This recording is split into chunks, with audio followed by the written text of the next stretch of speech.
অবশ্যই প্রথম ম্যাচে উইকেট খুব ভালো ছিল, যেখানে 140 রান যথেষ্ট ছিল না। আমরা হয়তো 45-50 রান কম করেছিলাম। গত কয়েকদিনে উইকেটটি অবশ্যই শুকিয়ে গেছে, তেমন বৃষ্টিও হয়নি, তাই আজ বল একটু বেশি গ্রিপ করেছে।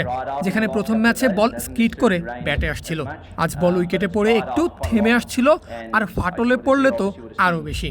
আজ রাতে বাতাসও ছিল, তাই কোনো শিশির ছিল না, ফলে বল রাতেও স্কিড করেনি। আমার মনে হয় বাংলাদেশ তাদের ব্যাটিং দিয়ে দেখিয়েছে এই ধরনের কন্ডিশনে কিভাবে ব্যাট করতে হয়। তারা দেখিয়েছে যে এখানে প্রতি ওভারে 9 বা 10 রান তাড়া করার দরকার নেই, বরং 7-8 রান রেটে খেলে জুটি গড়ে শেষে আক্রমণ করতে হয়।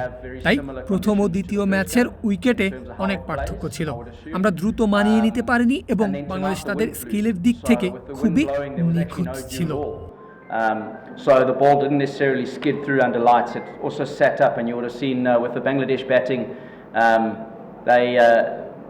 I thought they probably showed us exactly how to bat in these conditions, where it wasn't necessarily a 9 or a 10 run and over run rate that they could chase, and they knocked it around at sevens and eights until they built a partnership, and then they put their foot down towards the end to close the game out. So I think very different wickets from the first game to the second game.